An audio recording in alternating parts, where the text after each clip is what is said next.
Assalamualaikum warahmatullahi wabarakatuh. Selamat sore, selamat menjalankan ibadah persiapan sholat maghrib dan lain sebagainya. Di kesempatan kali ini ada beberapa hal yang mungkin ingin saya sharing, karena sependek pemikiran saya, yang mana hal ini saya jelaskan kembali sebagaimana dampak akibat saya menonton video dari seorang budayawan yang saya memang kagum terhadap beliau, yaitu almarhum Mendiang Pri GS. Jadi Pri GS di sini memang dari sudut pola pikirnya beliau itu banyak sekali memberikan pemikiran-pemikiran yang bijaksana dan juga arif. Dan pernah dalam suatu kondisi ketika saya menonton video dari Pri GS tersebut, itu saya sampai lupa caranya sedih itu gimana. Karena bawaannya itu ketika saya menonton video Pri GS, pasti bawaannya itu bahagia sekali, gembira sekali.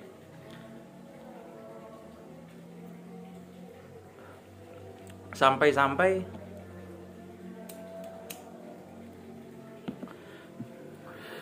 saya itu bisa mempopulerkan yang namanya kata gembira di kalangan circle teman-teman saya yang ada di dunia perkuliahan. Yang mana dunia perkuliahan sendiri saya tahu itu bukan tempat untuk bergembira, akan tetapi untuk bersusah-susahan, untuk berpayah-payahan, tapi ya kalau dinikmati ya ujung-ujungnya gembira juga. Membahas tentang kesederhanaan. Dalam beberapa video yang beliau upload di YouTube, yang mana uploadan di YouTube ini adalah hasil beliau live stream mungkin di Facebook. Jadi dari Facebook itu kemudian diupload ulang ke YouTube. Di YouTube itu ada beliau menjelaskan mengenai kesederhanaan, membahas tentang kesederhanaan. Ketika ditanya atau ketika seseorang ditanya mengenai definisi dari kesederhanaan itu sendiri, mungkin banyak dari kita yang, wah, sederhana ini batasannya macam-macam. Kalau mungkin untuk menurut kalangan Bahsul Masail, kalau untuk kalangan Bahsul Masail di sini mungkin dobitnya beda-beda. Yang dimaksud sederhana secara istilahi dan lugawi di sini menurut pakar Bahsul Masail sendiri mungkin berbeda-beda. Akan tetapi Pri GS di video tersebut itu menjabarkannya secara luwes, fleksibel, dinamis. Membahas tentang kesederhanaan sendiri, contohnya seperti membahas suatu permasalahan. Karena hidup itu sudah satu paket dengan permasalahannya dan juga dengan solusinya. Akan tetapi yang namanya hidup itu ada suatu permasalahan yang memang layak untuk diperumit, dan juga ada suatu permasalahan yang layak untuk disederhanakan. Dari situ pembahasan tersebut saya mulai tertawa. Saya mulai bergembira. Wah, ini ada kosakata yang baru ini. Diperumit dan juga disederhanakan. Sama seperti hidup, sama seperti tugas kuliah, sama seperti presentasi di kelas. Kalau mungkin teman-teman kuliah saya pada nonton ya, ada suatu permasalahan yang mungkin ada suatu presentasi, ada suatu mata kuliah yang memang mata kuliahnya di sini layak untuk diperumit, dan juga ada mata kuliah yang memang layak untuk disederhanakan. Seperti itu. Lanjut membahas mengenai kesederhanaan dan juga kewajaran serta kepantasan. Ada beberapa orang yang ketika mereka itu ingin sederhana, mereka itu memiliki modal alamiah. Modal alamiah itu seperti apa? Bentukannya dari sana itu sudah sederhana. Ya tampangnya sederhana, Modelnya ya, kalau untuk tampang sederhana ya saya pun mengakui tampang saya sederhana-sederhana saja. Punya mata ya alhamdulillah berfungsi dengan baik, walaupun terkadang mata ini tidak bisa dikontrol. Akan tetapi alhamdulillah ya mata masih berfungsi. Pengen melihat yang baik ataupun yang kurang baik ya setidaknya berfungsi. Mulut pun masih berfungsi. Hidung ya masih berfungsi. Pendengaran ya berfungsi. Ya walaupun tampang saya ya masih sederhana, tapi setidaknya semua indera-indera yang ada di muka saya ini berfungsi. Lalu ada juga sebagian orang yang modal sederhana ya, seperti rumah yang sederhana, terus pekerjaannya juga ya sederhana, kesehariannya itu ya juga sederhana. Lalu yang ingin dibahas di sini, apa definisi dari sederhana itu sendiri? Atau mungkin bagaimana sederhana itu berfungsi? Di sini PRIGS kemudian mengulik-ngulik kembali permasalahan mengenai kepantasan dan kewajaran. Orang yang punya tampang sederhana ya seperti saya, tampangnya sederhana, ya pantasnya dapat pasangannya seperti itu. Atau saya yang duit yang ada di dompet nggak banyak-banyak banget, ya pantasnya beli barang yang harganya ya segitu. Itu kalau kita membahas tentang kepantasan. Kemudian karena berbagai macam benturan dari pola pikir itu yang membuat saya bingung,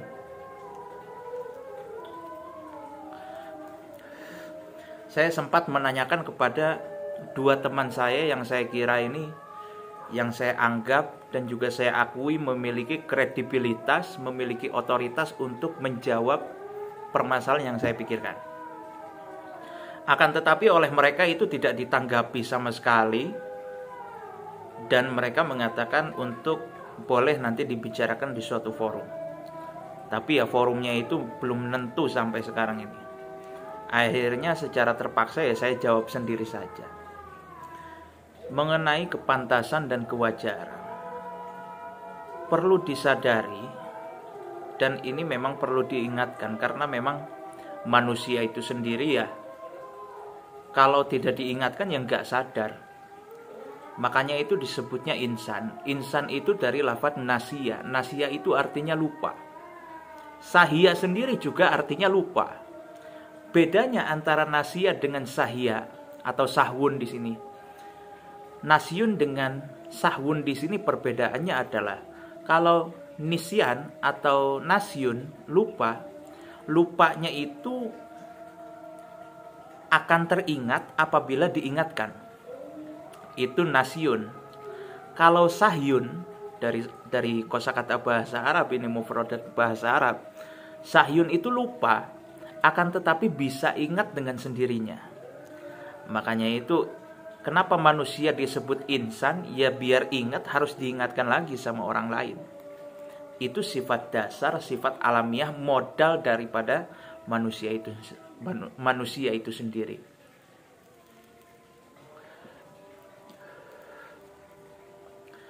Kembali lagi pada batas kepantasan dan batas kewajaran. Belakangan ini saya juga mulai mikir, apa yang sepantasnya saya lakukan, dan apa yang saya lakukan ini kalau bisa masih dalam batas kewajaran. Contoh, di kalangan teman-teman atau di kalangan orang yang saya anggap teman, walaupun saya juga nggak tahu teman ini, orang yang saya anggap teman ini menganggap saya apa. Kadang juga mungkin menganggap saya sebagai babu, karena bisa dibantu, bisa diminta untuk disuruh-suruh. Ya saya tidak keberatan kalau memang ada timbal balik ya. Ada juga mungkin saya dianggap sebagai guru, walaupun saya sendiri juga merasa tidak layak untuk disebut guru.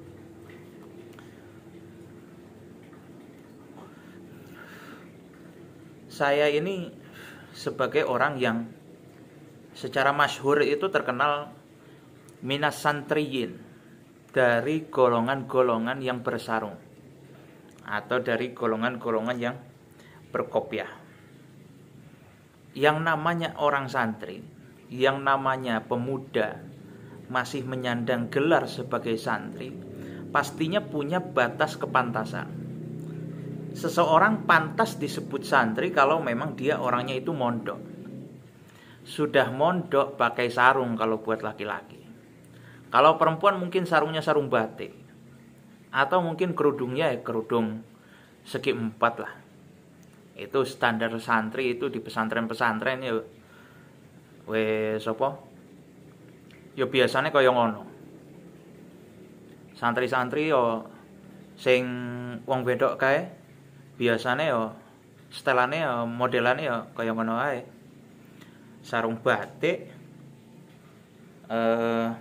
kerudung segi empat, terus pakai sifat biar matanya hitam. Itu kalau senyum manis luar biasa. Nah, itu batas kepantasan.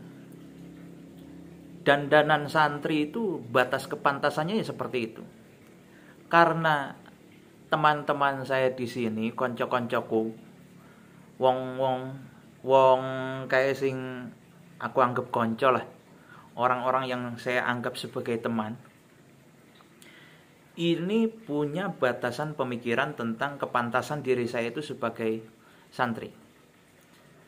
Jadi karena mereka sudah menganggap saya sebagai santri, akhirnya saya merasa, oh kalau saya santri yo pantasnya pakai baju ya seperti ini. Ya saya pakai sarung yo pantas. Modelan pakai peci songkok yo pantas. Kaosan ngene, kaosan muktamar iki yo pantas. Soalnya santri pantesnya yo kaya ngono kuwi. Santri pantasnya setelannya begini. Sambil rokokan.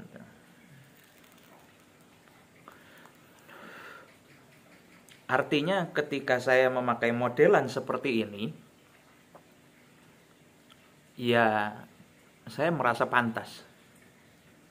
Tapi ketika saya berubah model menuju modelan yang lain, itu saya merasa tidak pantas.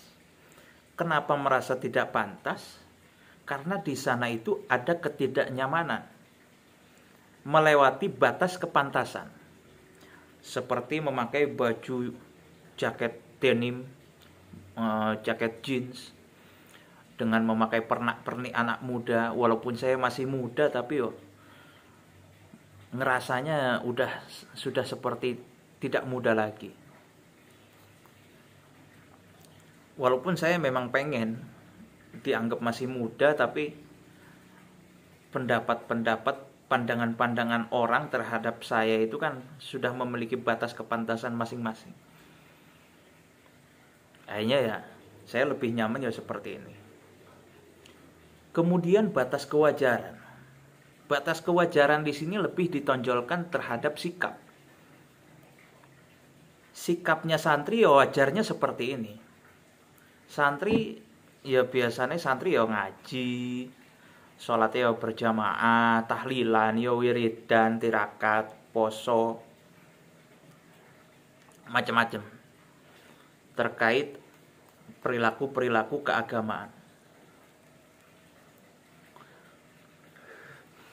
Itu ada di dalam batas kewajaran. Jadi ketika saya melewati batas kewajaran itu, maka akan memberikan dampak, memberikan impact kalau saya ini tidak pantas. Tidak pantas karena melewati batas kewajaran. Seperti saya ini jujur agak kaku. Ketika menghadapi teman yang lawan jenis, itu jujur saya kurang nyaman. Agak kaku. Mungkin hanya sebagian saja yang bisa berbicara, ngobrol, berkomunikasi dengan nyaman, tapi sedikit maupun banyak di sana saya itu menunjukkan ekspresi kekakuan terhadap lawan jenis. Karena yang saya rasakan Ini kalau santri sudah berbicara dengan lawan jenis, yaitu sudah tidak wajar. Karena yang dirasakan oleh hati pun tidak wajar. Jadi menurut aku ya tetap gak wajar, yang gak pantas. Lalu di situ terjadi benturan terhadap pemikiran modern.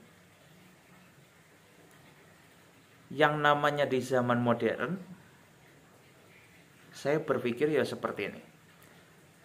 Mau sampai kapan santri itu kaku menghadapi lawan jenis?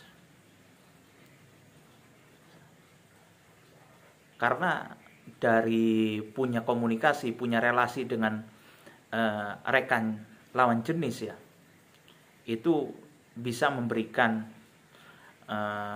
impact, memberikan dampak, memberikan keuntungan juga.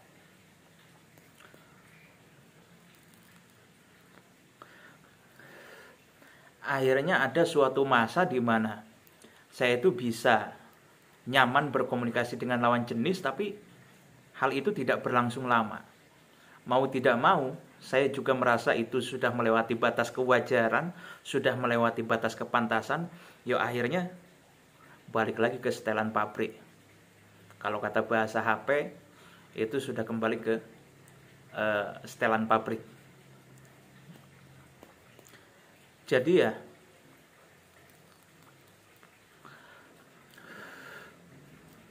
memang perlu disadari kembali untuk beberapa penonton mungkin, atau beberapa teman-teman rekan-rekan yang punya permasalahan yang sama. Ada yang disebut batas kepantasan, ada yang disebut batas kewajaran. Untuk menyadari, untuk mengetahui sebatas mana kita melakukan sesuatu secara pantas dan wajar, itu memang harus melalui berbagai macam proses yang terserah Anda itu ingin diperumit atau disederhanakan.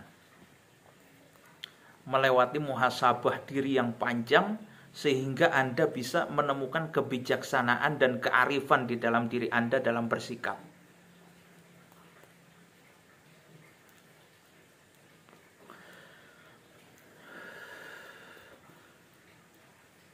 Seperti permasalahan jodoh, permasalahan pekerjaan, permasalahan perkuliahan. Kalau memang permasalahan jodoh, santri mestine pantese wajare yo dapat jodoh yang juga santri. Pantasnya begitu. Yo minimal sipeh santri lah, atau mendekati sifat-sifat kesantrian. Dalam pekerjaan pun juga sama.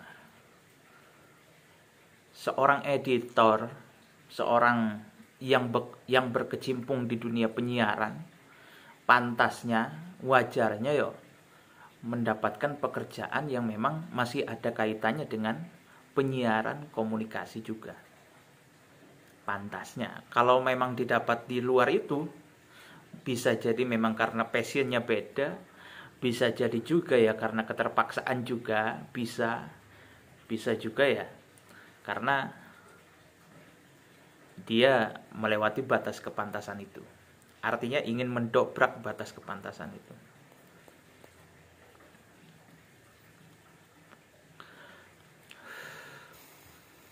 Akhir kata, biar bagaimanapun cobalah hidup dengan sederhana. Hidup dengan sederhana, pola pikirnya sederhana, yang masih dibatasi dalam batas kepantasan, batas kewajaran. Karena apabila kita hidup dengan pola pikir demikian, pola pikir sederhana, pola pikir yang pantas, pola pikir yang wajar, kehidupan yang pantas dan wajar-wajar saja, itu akan melindungi kita dari jatuhnya harga diri. Sebagaimana kita punya uang 50.000, ya pantasnya beli barang yang harganya 50.000 ke bawah. Jangan yang harga barangnya itu 50.000 ke atas. Kalau kita punya uang 50.000 tapi beli barang yang 70.000, itu sudah melewati batas kepantasan uang kita, itu juga sudah melewati batas kewajaran. Karena kalau memang kita benar-benar ingin membeli barang yang 70.000, yaitu ya berarti kita harus mengorbankan seperti kita harus menghutang ke orang lain. Karena kepantasan dan kewajaran itu ya salah satunya melindungi diri kita dari menghutang ke orang lain juga ya bisa. Mengesampingkan masalah darurat ataupun kebutuhan yang memang terdesak ya. Ya mungkin kalian juga paham lah apa yang saya sampaikan. Intinya kalau pengen bergembira, kalau pengen bahagia, tetap dalam pola pikir kesederhanaan, dalam hidup yang pantas, dalam batasan hidup yang wajar. Seperti itu. Insya Allah bahagia. Oke. Siap. Terima kasih saya sampaikan kepada Pri GS yang sudah memberikan ilmunya, pengalamannya luar biasa, dan juga terima kasih kepada teman-teman yang sudah menonton. Jangan lupa like, komen, dan subscribe channel Sutradara Galau. Matur suwun.